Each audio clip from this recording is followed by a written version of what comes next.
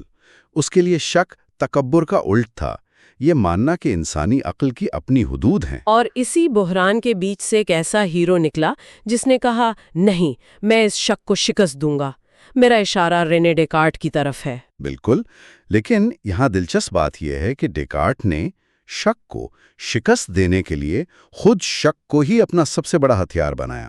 یہ کیسے؟ اس نے کہا میں ہر اس چیز پر شک کروں گا جس پر ذرا سا بھی شک کیا جا سکتا ہے، اور دیکھوں گا کہ آخر میں کچھ بچتا بھی ہے یا نہیں۔ یہ طریقہ کار کا شک کہلاتا ہے۔ تو اس نے کن چیزوں پر شک کیا؟ اس نے دو بہت طاقتور دلائل استعمال کیے۔ پہلا تھا خواب کی دلیل۔ خواب کی دلیل؟ جی، اس نے کہا کہ میں اکثر خواب میں خود کو گرم کپڑوں میں آگ کے پاس بیٹھا دیکھتا ہوں، جبکہ حقیقت میں میں ٹھنڈے بستر پر پڑا ہوتا ہوں۔ خواب اور حقیقت اتنے اصلی لگ سکتے ہیں کہ ان میں فرق کرنا ناممکن ہے۔ بالکل، تو ہو سکتا ہے کہ میں اس وقت بھی خواب ہی دیکھ رہا ہوں، اس لیے حواس پر بھروسہ نہیں کیا جا سکتا۔ یہ تو فلم انسیپشن والا آئیڈیا ہے۔ لیکن اس کا دوسرا دلیل تو اس سے بھی زیادہ خوفناک تھا، شریر شیطان والا۔ جی، وہ اس کی انتہا تھی۔ ڈیکارٹ نے تصور کیا کہ کیا ہو اگر ایک بہت طاقتور بدنیت شیطان ہو جو اپنی پوری طاقت مجھے دھوکہ دینے میں صرف کر رہا ہو۔ مطلب؟ یہ آسمان، یہ زمین، میرے اپنے ہاتھ، سب کچھ اس کا پیدا کردہ ایک فریب ہو۔ یہاں تک کہ ریاضی کی سب سے بنیادی سچائیاں جیسے 2+3=5 ہوتے ہیں، وہ بھی شیطان کا ڈالا ہوا دھوکہ ہو سکتا ہے۔ تو یہ تو دی میٹرکس فلم والی بات ہو گئی۔ کیا ڈیکارٹ اپنے زمانے کا پہلا شخص تھا جس نے سوچا کہ ہماری پوری حقیقت ایک دھوکہ ہو سکتی ہے؟ اس طرح سے منظم طور پر سوچنے والا پہلا شخص تھا، اور جب وہ اس شکوک و شبہات کی گہری کھائی میں گر گیا جہاں کسی چیز پر یقین ممکن نہیں تھا، تب اسے ایک چٹان ملی۔ ایک امید کی کرن؟ جی، اس نے سوچا اگر مجھے دھوکہ دیا جا رہا ہے، اگر میں شک کر رہا ہوں، تو شک کرنے کے لیے یا دھوکہ کھانے کے لیے میرا موجود ہونا تو ضروری ہے۔ کوجیتو ایرگو سم، میں سوچتا ہوں اس لیے میں ہوں۔ خود کا ناقابل تردید ثبوت بن گیا۔ یہ وہ پہلی اینٹ تھی جس پر اس نے علم کی پوری عمارت دوبارہ کھڑی کرنے کی کوشش کی۔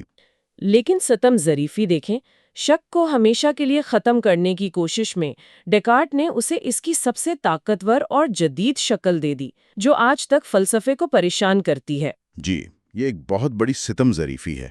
ڈیکارٹ کے بعد اس کہانی میں اگلا بڑا کردار کون تھا؟ وہ تھا ڈیوڈ ہیوم، ایک اسکاٹش فلسفی جسے شاید فلسفے کی تاریخ کا سب سے ذہین شکی فلسفی مانا جاتا ہے۔ سب سے ذہین؟ جی، ہیوم نے کہا کہ ہمارا سارا علم حسی تجربے سے آتا ہے، پھر اس نے اسی اصول کو استعمال کر کے ہماری سب سے بنیادی دھارناؤں کی دھجیاں اڑا دیں۔ جیسے کہ سببیت، یعنی وجہ اور اثر کا تصور؟ جی بالکل۔ ہم دیکھتے ہیں کہ ایک بلیئرڈ کی گیند دوسری سے ٹکراتی ہے اور دوسری حرکت کرنے لگتی ہے۔ ہم کہتے ہیں کہ پہلی گیند نے دوسری کو حرکت دی۔ ہاں، ظاہر ہے۔ اس نے کہا ایک منٹ رکو، تم نے کیا دیکھا؟ تم نے صرف 2 واقعات دیکھے، ایک گیند کا ٹکرانا اور دوسری کا چل پڑنا۔ ان کے بیچ میں وہ پراسرار طاقت یا ضروری تعلق کہاں ہے؟ اس نے کہا کہ یہ تعلق دنیا میں نہیں بلکہ ہمارے ذہن کی عادت ہے۔ ہم نے واقعات کو بار بار ایک ساتھ ہوتے دیکھا تو ہم نے فرض کر لیا کہ ان میں کوئی تعلق ہے۔ رکیے، اگر ہیوم کی بات مان لی جائے تو سائنس کی بنیاد ہی ختم ہو جاتی ہے۔ ہم یہ کیسے مان سکتے ہیں کہ کشش ثقل کل بھی کام کرے گی؟ یہ تو بہت خطرناک سوچ ہے۔ یہ واقعی خطرناک سوچ ہے، اور ہیوم یہی نہیں رکا، اس نے ذات یا سیلف کے تصور پر بھی حملہ کیا۔ اچھا، وہ کیسے؟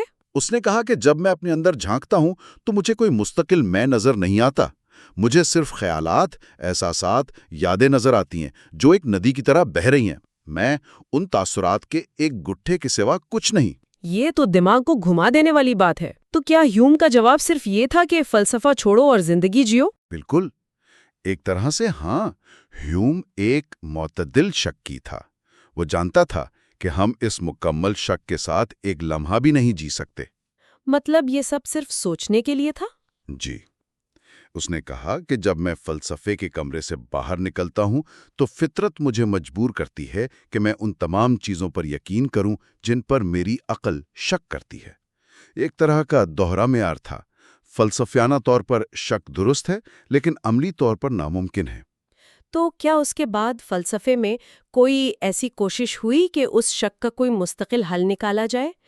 کوئی تو ہوگا جو کہے کہ نہیں، ہم فطرت کے رحم و کرم پر نہیں رہ سکتے؟ بالکل۔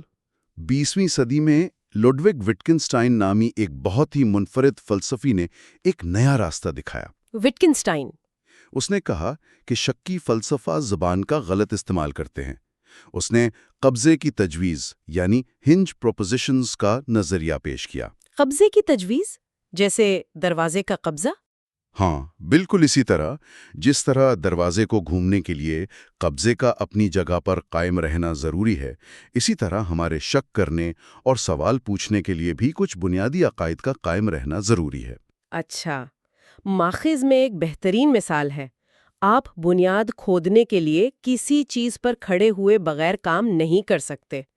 تو کچھ چیزیں اتنی بنیادی ہیں کہ ان پر شک کرنا ہی بے معنی ہے، جیسے یہ کہنا کہ مجھے یقین نہیں کہ میرے 2 ہاتھ ہیں۔ وٹکنسٹائن کے مطابق ہاں، ان قبضوں پر شک کرنا زبان کے کھیل کے اصولوں کو ہی توڑنے جیسا ہے۔ یہ کوئی غلطی نہیں، یہ بے معنی بات ہے۔ مطلب جس زبان میں آپ شک کر رہے ہیں وہ خود ان عقائد پر ٹکی ہوئی ہے۔ بالکل۔ یہ ایک بہت ہوشیار جواب ہے، لیکن ٹیکنالوجی کے ساتھ ساتھ شک کے طریقے بھی تو جدید ہو گئے ہوں گے۔ ڈیکارٹ کا شریر شیطان آج کل کی دنیا میں کیسا نظر آئے گا؟ وہ نظر آئے گا برین ان اے ویٹ، یعنی برین ان اے ویٹ کی شکل میں۔ ایک ٹب میں دماغ۔ جی، یہ ایک فکری تجربہ ہے۔ تصور کریں کہ آپ کا دماغ آپ کے جسم سے نکال کر ایک لیڈ میں ایک ٹب میں رکھ دیا گیا ہے۔ ایک سپر کمپیوٹر اس دماغ سے جڑا ہے اور اسے وہ تمام برقی سگنلز بھیج رہا ہے جو آپ کی پوری زندگی کے تجربات بناتے ہیں۔ آپ کی یادیں، آپ کے دوست، یہ گفتگو، سب کچھ اس کمپیوٹر کا بنایا ہوا ایک بہترین وہم ہے۔ یہ تو ڈیکارٹ کی شیطان کا سائنس فکشن ورژن ہو گیا۔ تو سوال یہ ہے کہ میں یہ کیسے ثابت کر سکتی ہوں کہ میں ایک ٹب میں رکھا دماغ نہیں ہوں؟ یہی جدید شکوک و شبہات کا سب سے بڑا چیلنج ہے۔ اس کے کچھ جوابات بھی بہت دلچسپ ہیں۔ فلسفی ہلیری پٹنم نے ایک بہت پیچیدہ دلیل دی۔ اچھا، وہ کیا تھی؟ اس کا خلاصہ کچھ یوں ہے کہ ہمارے الفاظ کا مطلب تبھی بنتا ہے جب وہ دنیا کی حقیقی چیزوں سے جڑے ہوں۔ ایک منٹ، یہ تھوڑا پیچیدہ ہے۔ کیا پٹنم یہ کہہ رہا ہے کہ اگر میں نے کبھی اصلی ٹب دیکھا ہی نہیں تو میرے ذہن میں ٹب کا لفظ بے معنی ہے؟ جیسے کوئی پیدائشی نابینا نیلے رنگ کی بات کرے؟ آپ نے اس کی روح کو پکڑ لیا ہے۔ اگر آپ ہمیشہ سے ایک ٹب میں دماغ رہے ہیں تو جب آپ ٹب کا لفظ سوچتے ہیں تو آپ کا اشارہ کسی حقیقی ٹب کی طرف نہیں ہو سکتا، بلکہ شاید کمپیوٹر کے پروگرام میں کسی کوڈ کی طرف ہوتا ہے۔ تو اس لیے آپ کا یہ جملہ کہ میں ایک ٹب میں دماغ ہوں خود کو ہی رد کر دیتا ہے۔ اگر یہ سچ ہوتا تو یہ بے معنی ہوتا۔ یہ واقعی بہت گہرا جواب ہے۔ کیا کوئی اور آسان جواب بھی ہے؟ ایک اور نظریہ ہے سیاق و ثباتیت یعنی کانٹیکسچوئلزم کا۔ یہ کہتا ہے کہ جاننے کا معیار ہر وقت ایک جیسا نہیں رہتا۔ مطلب حالات کے ساتھ بدلتا ہے؟ جی، جب آپ اپنے دوست سے کہتے ہیں مجھے معلوم ہے کہ میری گاڑی باہر پارک ہے، تو آپ کا مطلب یہ ہوتا ہے کہ آپ کو عام حالات کے مطابق یقین ہے۔ لیکن جب آپ ایک فلسفی کی کلاس میں ہوتے ہیں جہاں برین ان اے ویٹ پر بحث ہو رہی ہو تو جاننے کا معیار آسمان تک پہنچ جاتا ہے۔ اور اس بلند معیار پر شاید میں یہ دعویٰ نہیں کر سکتی۔ بالکل۔ شکی فلاسفر کی غلطی یہ ہے کہ وہ فلسفی کی کلاس والے سخت معیار کو روزمرہ زندگی پر لاگو کر دیتا ہے۔ تو اس ساری گفتگو کا خلاصہ کیا ہے؟ ہم قدیم یونان کے ذہنی سکون سے چلے، ڈیکارٹ کی یقینی بنیاد کی تلاش سے گزرے، ہیوم کے تباکن شکوک و شبہات کو دیکھا اور آخر میں جدید جوابات تک پہنچے۔ اس سب کا مطلب کیا ہے؟ اس کا مطلب یہ ہے کہ فلسفیانہ شکوک و شبہات کوئی بیماری نہیں بلکہ فلسفے کی صحت کی علامت ہے۔